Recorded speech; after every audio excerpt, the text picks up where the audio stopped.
Well, it's Cancer season, and Cancer is all about the nurturing mother, the womb, family, home. And I just happen to be personally visiting home, and that's what's on my mind.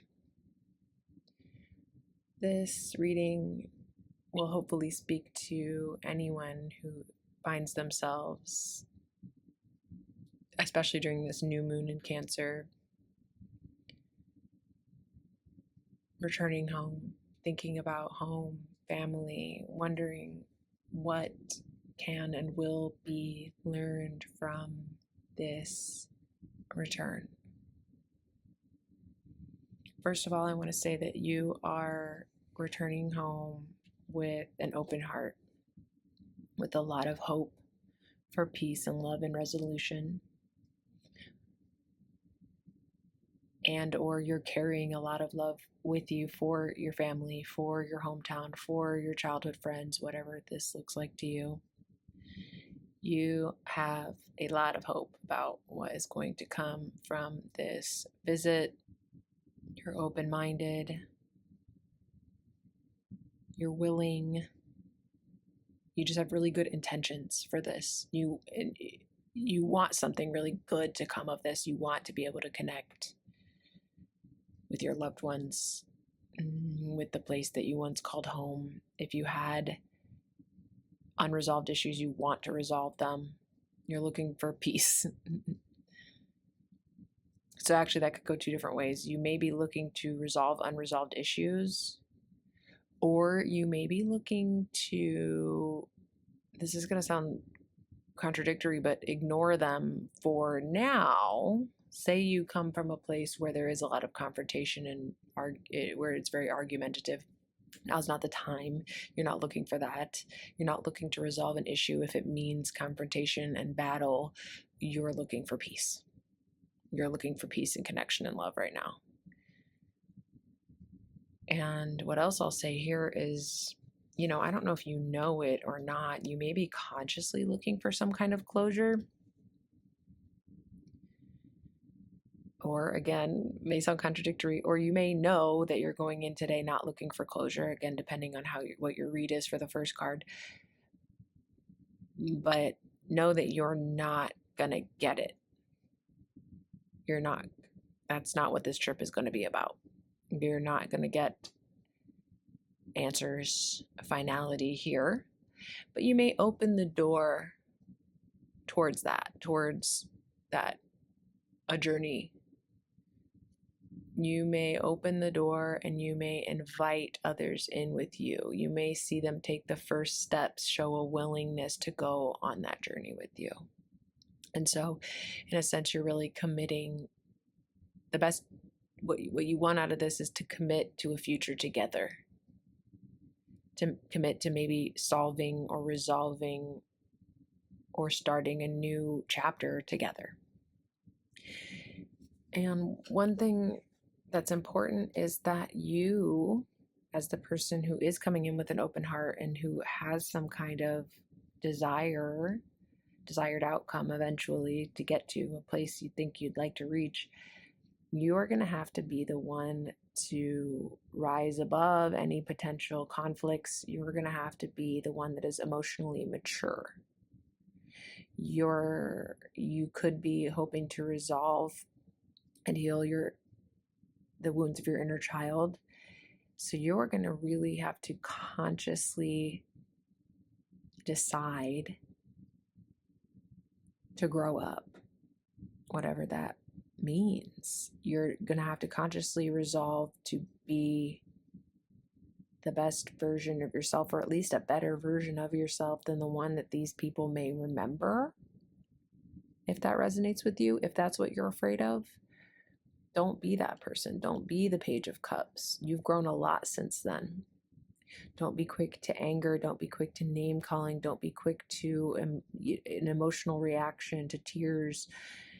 Not because you're wrong for that or because you ever were wrong for that, but because you're a new person now. And the only way that these people who knew the old you are going to understand that is to really see you be different, to see you act different. And you can lead by example. I don't know if these people you're dealing with have changed or not, have matured or not, but if you know that you have matured, you can be that, you can do that, and you can lead by example. You can lead everyone to a better place.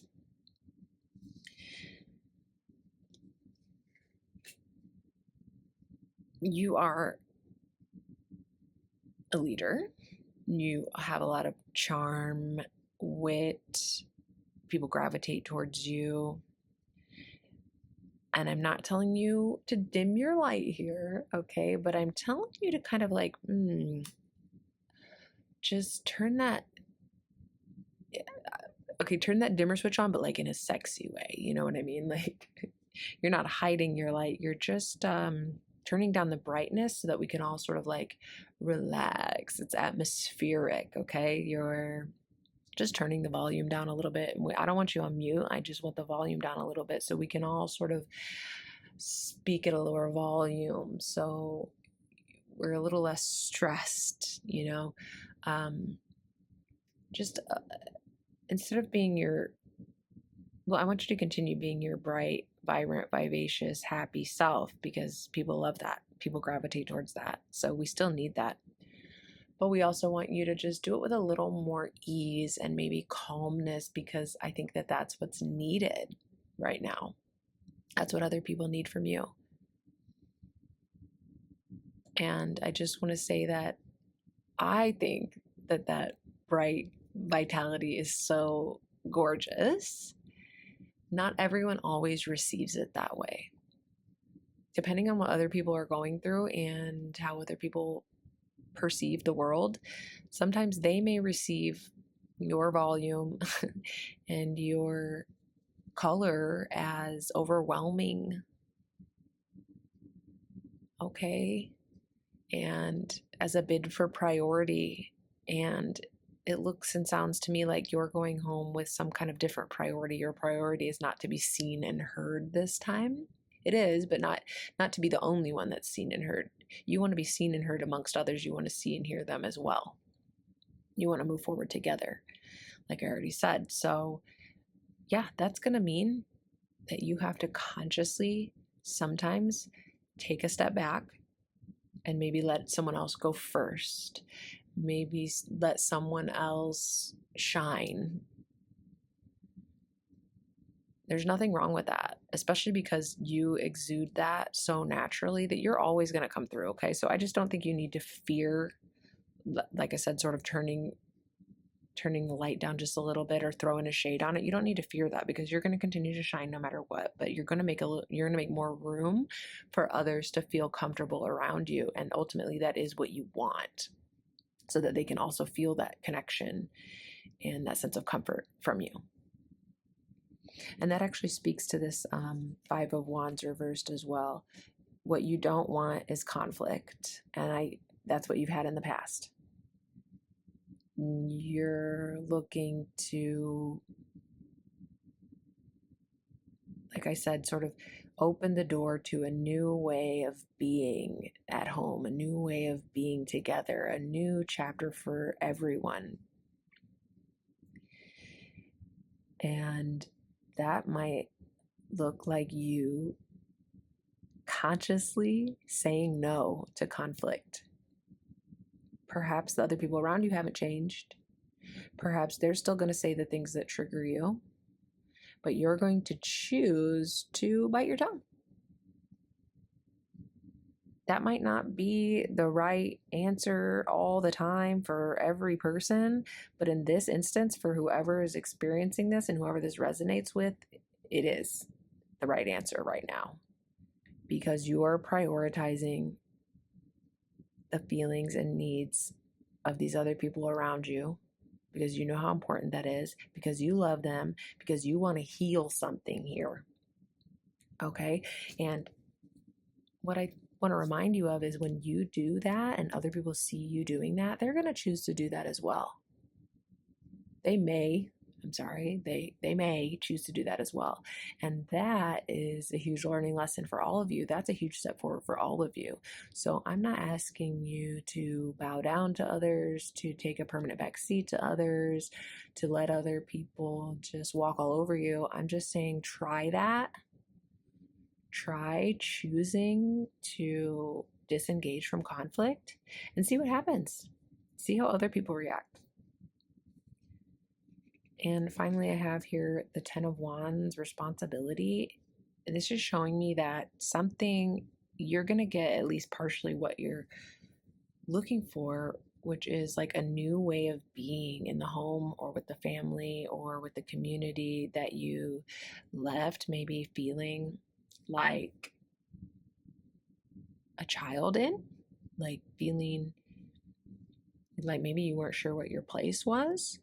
And it's looking like you're going to really find that place of purpose and responsibility. Like others are going to see that they can count on you, and that's going to really make you feel like a part of this community, like a part of this family. Like you're showing them they can depend on you, and that fulfills a need for you. You need to feel needed. Maybe you always felt out of place, like a black sheep amongst these people, but these people are, in a certain way, your destiny, like the family, the community that you were born into. You were born into that for a reason, right? That's a soul contract. Like it's not meaningless. So anyone who tries to run away from something like that, inevitably you're going to make that return, either physically or mentally in your mind, to put something to bed, to make peace. And this is not to be avoided. Yes, it is a great responsibility, but like I said, I think that's ultimately what you're looking for. You're looking for that place of responsibility within that family or that community. You want others to look to you.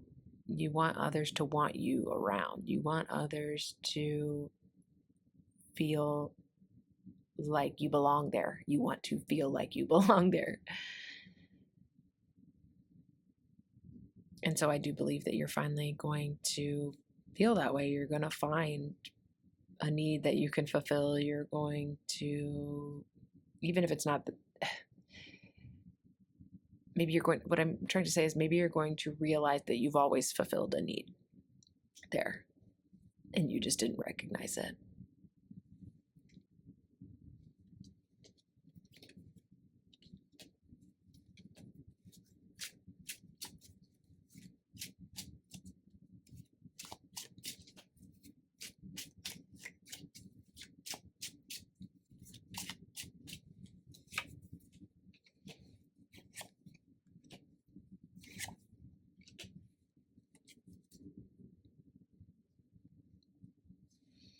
Five of Swords, once again, is about sort of like avoiding conflict. I wouldn't normally say that's a healthy thing to do, but I think in this case, this is exactly what you want and need to do. Bite your tongue. You don't have to have the last word. It's more important to be there, to be a supportive, safe place for your loved one than it is to be right. All of those things. Like you don't want to fight. You don't need to fight. Lay your sword down. You're hurting yourself and you're hurting the people you love. So keep that in mind for this whole trip. The King of Cups. You've become this person. This is what you want to show everyone, that you're no longer the Page of Cups, you're the King of Cups. You're mature and stable. You can be counted on. You can be depended upon. You can lead by example. Because you're ready to make that move, whereas others maybe need to take a step back. Maybe others need this kind of rest, and so you can fill that void for these people who are counting on you, depending on you. In other words, you're not going home to rest. You're not going home for vacation. You're going home to do something. You're coming home maybe to, I want to say, mend a fence, to erase past failures, to fix something that's broken, to reunite something that is disunited. yeah, ultimately, you are not only are you going to get to a better place, you're driving the boat. You know, you're the one doing this on behalf of these others, these other people, your loved ones. You're directing all of you together out of this place of tumult and anxiety and negative emotion into stiller waters and ultimately towards this new day over here, this new land, um, stability and home. So, yeah, I would just say take that responsibility seriously, step up, be that person that you want to be the person that you are, that, you know, you might be afraid that these people don't recognize. Maybe they haven't recognized it, but because they haven't had enough time, or maybe, you know, it's something going on their end. Maybe they aren't in a place to recognize it yet. So, again, all you can do is show up and be the you that you know you are, that emotionally mature leader that you know you are, and use the tools that you've learned over many years, the work you've done over many years to mature into a very caring and dependable, responsible being.